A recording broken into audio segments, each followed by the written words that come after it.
Buenos días, hermanos, Dios les bendiga y les guarde. Esta mañana vamos a hablar del capítulo 5 de Zacarías, pero vamos a verlo dentro de un contexto, no podemos verlo de una forma aislada. Nosotros sabemos que Dios a veces habla de una forma y a veces habla de otra forma según la intención que tenga para con nosotros. Por ejemplo, en el capítulo 17 y 18 de Apocalipsis, Dios nos habla de la gran ramera, de la madre de las rameras, pero luego en el capítulo 19, ahí ya la gran ramera y el sistema mundial que la sustenta es juzgada, y ahí ya nos habla de la esposa, aparece la esposa. Entonces vemos cómo a la esposa se le da que vista de lino fino y está preparada para las bodas del Cordero. Entonces tenemos que darnos cuenta que hay como dos partes, ¿no? Tenemos que ver que Dios ha dado dos palabras. Por un lado habla de la novia que recibió la sangre del Cordero, y por otra habla de la gran ramera que se prostituyó y no sirvió al Señor. Entonces tenemos que tener esto siempre en cuenta, porque en lo que hemos visto siempre hay dos partes. Por ejemplo, hay personas dentro de los hermanos que solo se fijan en un lado, en el Cordero, en Dios Hijo como el Cordero inmolado en la cruz. Y eso es una cosa que es real, es una cara de la moneda. Pero luego está el León de Judá, el que ha de venir. De hecho, los judíos no conocieron a Cristo porque pensaban que llegaría como el León de Judá y no lo esperaban como el Cordero inmolado en la cruz. Gran error, porque las escrituras hablaban de él también. Por eso digo que hay que conocer las dos caras. No pensar que el Mesías es solo el Cordero inmolado que soporta todo, sino también el León de Judá. O no pensar como otros hermanos que siempre están pensando en el león que devora y no en el Cordero que perdona. Bueno, entonces quería decirles que desde el capítulo 1 al 4 de Zacarías hemos estado viendo todo cosas muy bonitas que hablan de la restauración, del retorno, del remanente, cómo Dios los va a restaurar, y eso es algo precioso. Pero ahora en el 5 ya habla de otras cosas. Aquí habla del mundo, habla de los caídos, habla de los que caen. No habla de los hijos de Dios, como en el capítulo del 1 al 4 en el que se les iba a restaurar, sino habla de la otra parte del mundo, o sea, como las ovejas, pero también hay cabritos, y Dios habla distinto a unos y habla distinto a otros. Tenemos que tener en cuenta que siempre ocurren estas cosas, porque aunque hayamos tenido 4 capítulos preciosos, luego llega el 5 y decimos, ¿por qué pasa eso? Pues porque estamos en medio de la guerra. No me refiero ahora, sino el cristiano, el Hijo de Dios, siempre está en medio de la guerra. La edificación es en medio de la guerra. Es como un fondo negro de la guerra, pero en el que resplandece la luz, que es nuestro Señor Jesucristo. Entonces vamos a comenzar a leer Zacarías 5. Comienza titulándose El rollo volante. Dice así, bueno, esto es una conversación entre Zacarías y el enviado de Yahvé, el ángel de Yahvé, el ángel de su faz, el verbo, Dios Hijo. Entonces, cuando vean este diálogo, siempre es entre Zacarías y el verbo.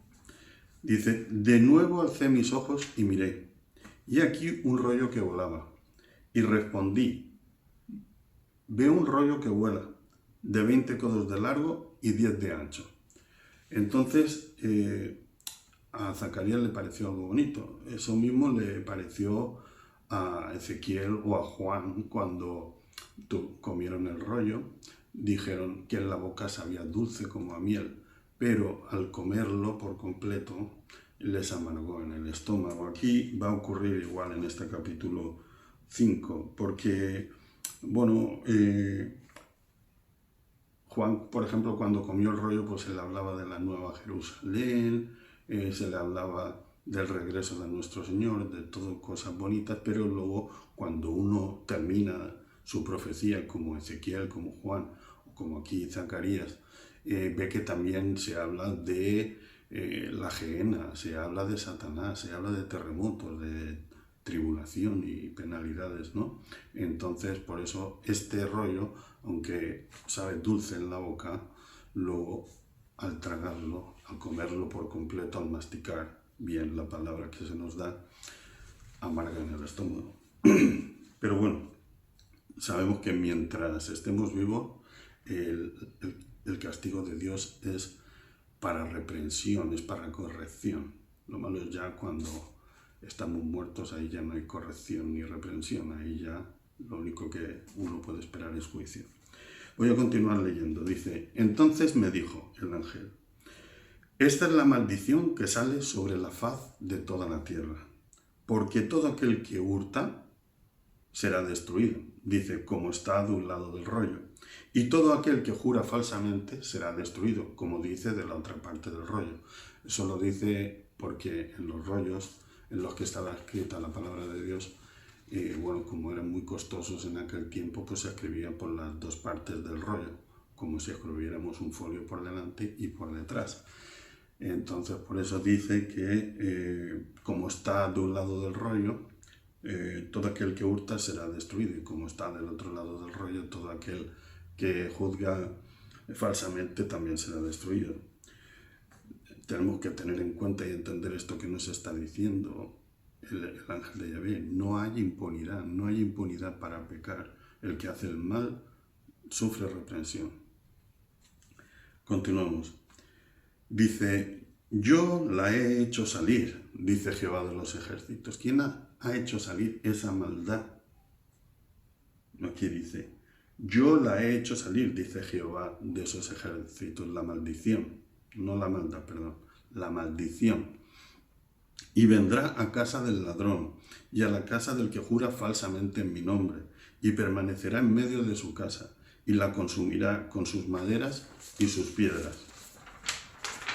La maldición también puede venir del Señor, aunque no, del Señor solo vienen bendiciones. No, recuerden cuando dice, apartaos de mí, malditos, dice malditos, nuestro Señor Jesucristo, apartaos de mí, malditos, porque me visteis y no me disteis de comer, tenía sed y no me disteis de beber, estaba enfermo y no me cuidasteis, estaba preso y no me visitasteis. Y ellos le dijeron, pero cuando no hemos hecho eso. Dice, por cuanto a uno de estos no se lo hiciste, a mí no me lo hiciste. Y luego a las ovejas les dice, benditos porque me habéis hecho esto. Y dice, ¿cuándo te lo hicimos? Y dice, por cuanto a uno como esto se lo hiciste, a mí me lo hicisteis. Tenemos que tener en cuenta que todo lo que hagamos al prójimo, ya sea algo bueno o algo malo, también se lo estamos haciendo a nuestro Señor. Entonces eso es muy importante. Pero vean cómo dicen maldito, eso lo dice el Señor. Están maldiciendo a los que no dieron de comer, no dieron de beber, no visitaron a los enfermos. Lo dice nuestro Señor Jesucristo. Entonces por eso ahí dice, la maldición ha salido por toda la tierra. Y yo la he soltado, dice Jehová Sabaoth. Quien no crea esto de la bendición y de la maldición, pues puede leer Deuteronomio 28 o Levítico 26. Ahí nos habla de las bendiciones de la obediencia y de las consecuencias de la desobediencia. Es muy conveniente para todo hijo de Dios leer estos dos capítulos, Deuteronomio 28 y Levítico 26, porque Dios deja las cosas muy claras, aunque luego nosotros las queramos torcer y ponerlas de una manera que digamos todo da igual. A Dios todo no le da igual. Entonces les aconsejo que lean, si tienen tiempo, Deuteronomio 28 y Levítico 26.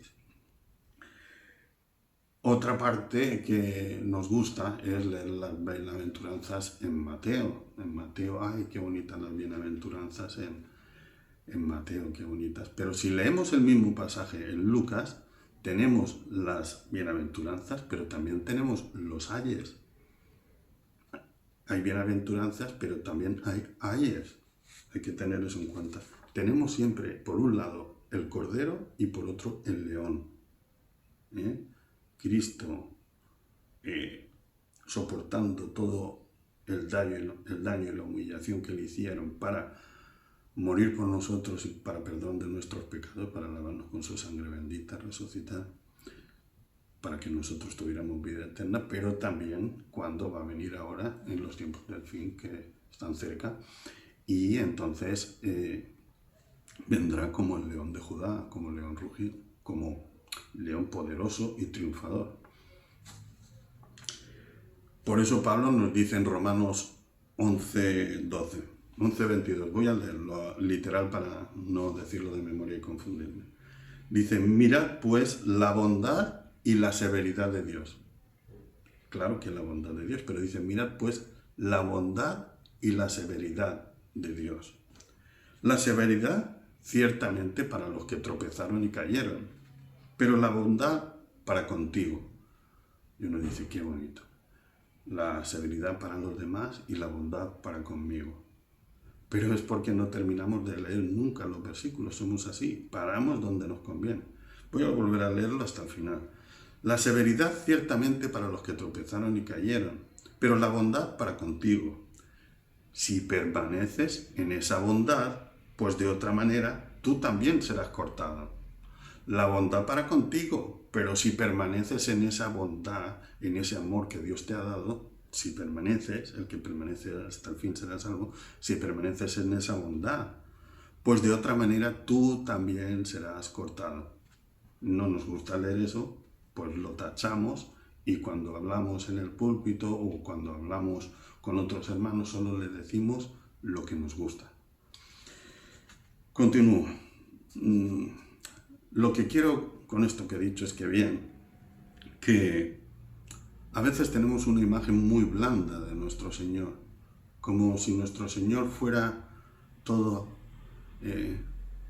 blandito, que soporta todo, que es cierto, pero también está el Mesías triunfador, que ganará la batalla del Armagedón y que vencerá a Satanás y a sus huestes de maldad. Eso hay que tenerlo en cuenta también. Es cierto que existe Yahvé Shalom, Dios de paz, pero también existe Yahvé Sabaoth, Dios de los ejércitos, o sea, Jehová de los ejércitos. Cualquiera que haya leído la Biblia sabe que existe Jehová Sabaoth, aparte de existir Yahvé Shalom. O sea, las dos cosas, una no anula a la otra. Vamos a continuar ahora con la segunda parte de Zacarías 5, que viene titulada La mujer en el efa. Voy a leer. Dice así: Y salió aquel ángel que hablaba conmigo y me dijo: Alza tus ojos ahora y mira qué es esto que sale. Y dije: ¿Qué es? Y él dijo: Este es un efa que sale. Además dijo: Esta es la iniquidad de ellos en toda la tierra. ¿Qué es un efa? Un efa es, pues es una vasija, ¿no? Pero es como, imagínense una olla muy grande que usaban en la antigüedad en aquellos tiempos para guardar el grano, o sea, trigo, la cebada, lo que fuese, y solían taparla, el que podía, con una tapadera de plomo para que estuviera bien cerrada, herméticamente cerrada, porque si no, si ponían algo ligero, pues los bichos podían meterse, las ratas podían meterse, entonces ponían una tapa de plomo para que estuviera eso bien tapado. Como aquí se nos está hablando de que está encerrada la maldad, Dios puso una tapadera de plomo en ese efa, que es una figura para que lo entiendan, ¿no? Entonces dice: y he aquí, levantaron la tapa de plomo, y una mujer estaba sentada en medio de aquel efa. Allí dentro había una mujer sentada. Y él dijo: esta es la maldad, o sea, como un símbolo, ¿no? Esa mujer era la maldad. Y la echó dentro del efa, o sea, digamos, destapó el efa, cogió a la mujer, dijo: ¿ves esta mujer? Esta mujer es la maldad. Y la echó dentro del efa y echó la tapa de plomo encima de la boca del efa. Porque Dios tiene tapada con una tapadera de plomo toda la iniquidad esa que va a salir ahora en los tiempos del fin, todo lo que va a salir en las trompetas y en las copas, todas esas huestes de maldad, todos esos ángeles caídos de Satanás que van a traer tanta desgracia y tribulación al pueblo de Dios. Él la tiene tapada de momento, pero no tenemos que ignorar que existe esa maldad, porque a veces Dios nos muestra un poco de esa maldad para que veamos que eso existe, que no estamos en un mundo, no estamos en el Edén, no estamos en el paraíso, no estamos en un mundo idílico. Hay esa maldad que Satanás quiere camuflar hasta que la saque, hasta que se destape la olla y salga todo. Entonces es bueno saber que todo eso existe para que algunos no piensen que Dios es injusto en sus juicios, que diga, ay, ¿cómo puede Dios ser tan severo con lo buenos que son todos los hombres son buenos por naturaleza? No, hermano. Dios quiere que veamos algo para que entendamos por qué Él juzga y por qué juzga, así de ese modo. Entonces, bueno, continuamos. Dice luego, alcé luego mis ojos y miré, y aquí dos mujeres que salían, y traían viento en sus alas, y tenían alas como de cigüeña, y alzaron el efa entre la tierra y los cielos. Y dije al ángel que hablaba conmigo, ¿a dónde llevan el efa? Y él me respondió, para que le sea edificada casa en tierra de Sinar, y cuando esté preparada lo pondrán sobre su base. Aquí, bueno, primero tenemos que tener en cuenta que la cigüeña es un animal inmundo en la Biblia. Para nuestro Dios, la cigüeña es un animal inmundo y por eso representa que dos cigüeñas llevan ese efa a Sinar. ¿Y qué es Sinar? Sinar es Sumeria. En otro idioma, Sinar es Sumeria, es lo mismo, es Babilonia. De ahí salió la maldad, o sea, de ahí salió Nimrod y hizo la Torre de Babel, y ahí se creó toda la maldad, porque de ahí también está la religión de los Anunnakis, que son los Nefilim, los ángeles caídos, que cayeron, el tercio de ángeles caídos que vinieron con Satanás y tuvieron hijos con las hijas de los hombres, con las mujeres, ¿no? Entonces, esos Nefilim, esos Illuminati que hay vendidos a esos Nefilim, a esas potestades que venden su alma al diablo, son los que están preparando la llegada del anticristo. Y esto es lo que dice que se lleva el efa por dos cigüeñas y se lleva a Babilonia para que entendamos cuando en el Apocalipsis se nos habla de Babilonia, sabemos que está hablando del mundo de maldad y que se le va a poner allí sobre su base. Y todo esto son acontecimientos del fin, aunque ustedes estén leyendo Zacarías 5, está hablando de los acontecimientos del fin. Y fíjense que dice que alzó el efa entre la tierra y los cielos. No es que esté el efa alzado en el cielo, esto no viene de Dios, pero sí que está entre la tierra y los cielos, porque la gente de la élite mundial tiene relación con estos Nefilim y con todas estas huestes espirituales de maldad, porque ellos son capaces de vender su alma al diablo con tal de tener poder, con tal de tener riqueza, con tal de tener sexo, cualquier vicio, venden su alma al diablo. Entonces, tenemos que tener eso en cuenta porque Satanás se opone a todo lo que es de Dios, se opone a todo lo que es del Señor, ¿no? Y por eso, bueno, tenemos oposición, porque lo que hay del Señor en nosotros, eso a Satanás le molesta. Cuando uno no es de Dios, pues Satanás dice, bueno, pues vente aquí conmigo y disfruta lo que quieras, vive a tu manera hasta que llegue el día del juicio y serás lanzado a la ajena como yo también seré lanzado. Pero recuerden lo que dice Lucas 10:16, dice, el que a vosotros os desecha, esto lo dice Jesús, el que a vosotros os desecha, a mí me desecha, y al que me desecha a mí, desecha al que me envió. Entonces, tenemos que tener en cuenta que si estamos en comunión con Cristo, Él nos va a proteger. Y que si sufrimos persecución o alguien nos desecha, están desechando a lo que de Cristo hay en nosotros, y quien desecha a Cristo está desechando al que le envió, que es Dios. Hay que tener en cuenta que esta guerra ya, o sea, no es reciente, esta guerra es desde siempre y comenzó en los cielos. cuando Satanás quiso ser como Dios y ocupar el lugar de Dios. Y un tercio de los ángeles le siguieron y se alzaron contra Dios. Y esa batalla sigue hoy día y va a continuar hasta el día del Armagedón, hasta el día de la ira de Dios, en que nuestro Señor Jesucristo a la final trompeta venga y venza a Satanás y lo ate por 1000 años. Bueno, vamos a ir terminando. Eso que acabo de decirles se explica en Apocalipsis 17, y aunque no lo voy a leer completo, voy a leer un poquito, porque creo que es bastante explicativo de lo que acabamos de ver. Dice Juan: me llevó en el espíritu al desierto, y vi una mujer sentada sobre una bestia escarlata, llena de nombres de blasfemia, y que tenía 7 cabezas y 10 cuernos. La mujer estaba vestida de púrpura y escarlata, y estaba adornada con oro y piedras preciosas y perlas. Esto no vamos a entrar ahora en el estudio de Apocalipsis, pero claramente se refiere al poder papal. No me refiero a los hermanos católicos, me refiero al poder papal. Porque ustedes saben que el color que estaba vestida de color púrpura y escarlata es el color del papado. Y cuando va de gala, y dice que va adornada con oro, piedras preciosas, les encanta llevar anillos, piedras y todo eso a los papas y a los cardenales, ¿eh? Entonces, bueno, que los hermanos católicos que no lo tomen como una ofensa contra ellos, pero la Biblia habla así.